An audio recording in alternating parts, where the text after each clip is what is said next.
Snow drifted gently from the dark December sky, covering the cobblestone streets outside one of Europe's most historic concert halls. The building stood tall and elegant, glowing with golden lights that reflected off the white snow like a Christmas postcard come to life. Inside, crystal chandeliers shimmered above a hushed audience dressed in winter coats, scarves, and formal attire. This was the annual Christmas concert, an event known for tradition, perfection, and classical European carols performed exactly as they had been for generations. On stage, the orchestra members took their places with calm precision. Violins were tuned, cellos rested against polished wooden floors, and brass instruments gleamed under the soft lights. The conductor stepped forward, adjusting his baton as the audience settled into complete silence. Every person in the hall expected a flawless evening of familiar melodies, comforting and predictable.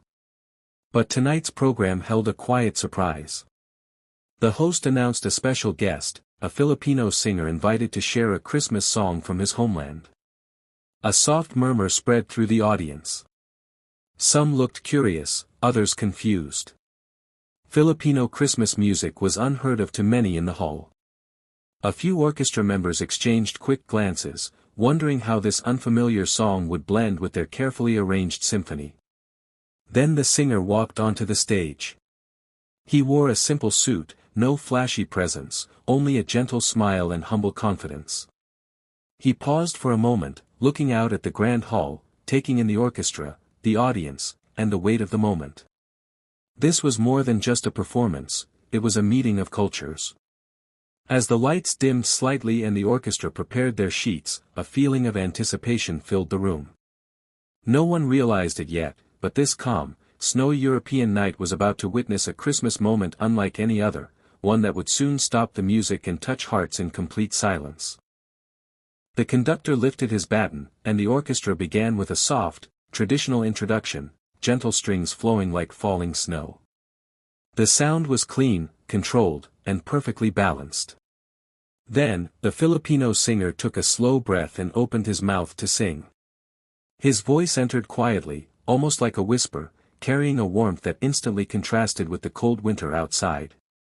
The melody was unfamiliar, yet deeply comforting. It wasn't dramatic or complex, it was sincere. Each note felt like a memory, like a candle glowing in a dark room. The lyrics, sung in Filipino, spoke of Christmas nights, distant loved ones, and hope born from faith and togetherness. As the song continued, something subtle but powerful began to happen. The rhythm of the melody didn't fully follow the orchestra's strict timing. It moved freely, guided by emotion rather than rules. The violinists glanced at each other, unsure whether to lead or follow. The pianist slowed slightly, listening more than playing. The conductor's confident movements became cautious as he sensed the song pulling away from structure. The singer's voice grew stronger with every line. It carried longing, joy, and a deep spiritual warmth that filled the hall. Even without understanding the language, the audience leaned forward in their seats. The music was speaking directly to the heart. A single tear rolled down the cheek of an elderly woman in the front row. A cellist softened his grip on the bow. The orchestra was still playing, but they were no longer in control. The song was leading them.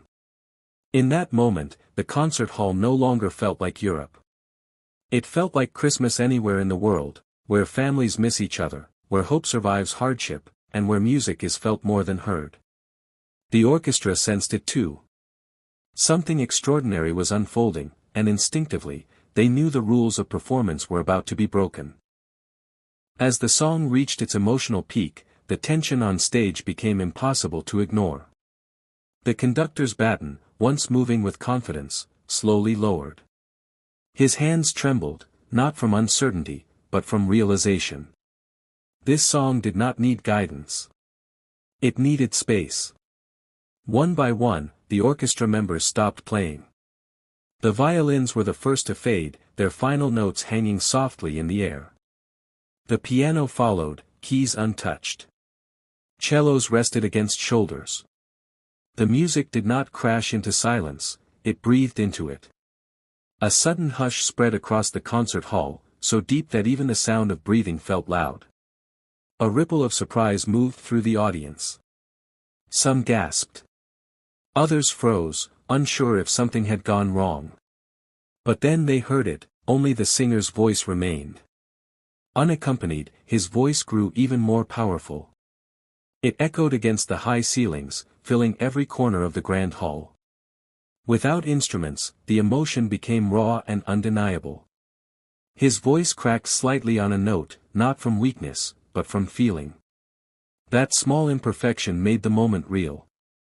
Several orchestra members lowered their heads. A violinist closed her eyes, gripping her instrument to her chest. The conductor stepped back, no longer a leader, but a listener. This was no longer a performance bound by timing and technique. It was a confession. A prayer. The audience sat completely still. No coughs. No whispers. Tears flowed freely. Though the words were unfamiliar, the meaning was unmistakable: home, love, longing, faith. Christmas. In that frozen moment, the concert hall stopped being a place of tradition and formality. It became a shared human space, where music spoke louder than language.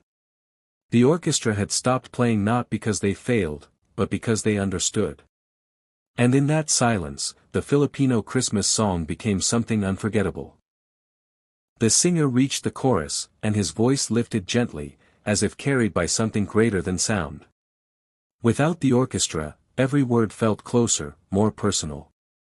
The melody flowed freely now, unrestrained, filling the hall with warmth that no instrument could replicate.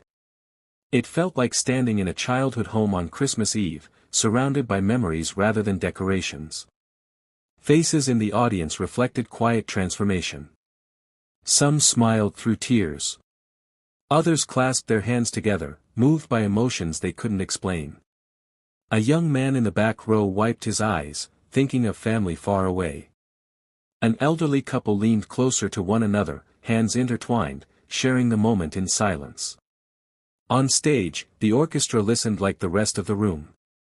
A cellist gently set his bow down, resting it across his lap. A violinist breathed deeply, her shoulders rising and falling with the singer's phrasing. The conductor, once the center of control, stood still with his baton lowered, eyes glistening.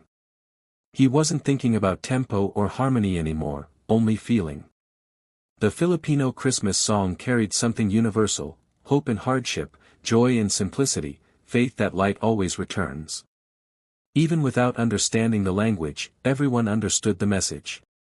The song crossed borders effortlessly, weaving together different cultures through shared emotion. For a brief moment, time itself seemed to pause. The snow outside continued to fall, but inside the hall, nothing existed except this voice and the feelings it awakened. No one reached for their phones. No one shifted in their seat. The entire room breathed together. This was no longer a concert, it was communion. A reminder that Christmas is not found in perfection, but in sincerity. And in that stillness, the audience and orchestra realized they were witnessing something rare, a moment when music became truth, and truth became connection. The final note drifted gently into the air, soft and trembling, before disappearing into complete silence. For a heartbeat, no one moved. The concert hall felt suspended in time, as if the world itself was waiting to respond. Then, somewhere in the audience, a single pair of hands began to clap. That one clap turned into many. Applause rose slowly at first, then exploded into thunder. The entire audience stood as one, filling the hall with a standing ovation that felt endless. People cheered, cried, and applauded with a kind of gratitude usually reserved for life-changing moments. On stage, the Filipino singer bowed deeply, overwhelmed. His eyes glistened as he placed a hand over his heart, silently thanking the room that had listened so completely. He hadn't just sung a song, he had shared a piece of his home. The orchestra rose from their seats, still holding their instruments. Instead of preparing to play again, they applauded him. The conductor stepped forward, something rare and deeply symbolic. He bowed, not to the audience, but to the singer. The gesture spoke louder than words. It was respect. It was recognition. The audience responded with even louder applause. In that moment, there were no foreigners, no cultures divided by language or geography. There were only people who had felt something together. That night, the story spread beyond the concert hall. Musicians spoke of it in hushed tones. Audience members shared the memory with family and friends. A Filipino Christmas song had done the impossible, it had silenced an orchestra and united hearts.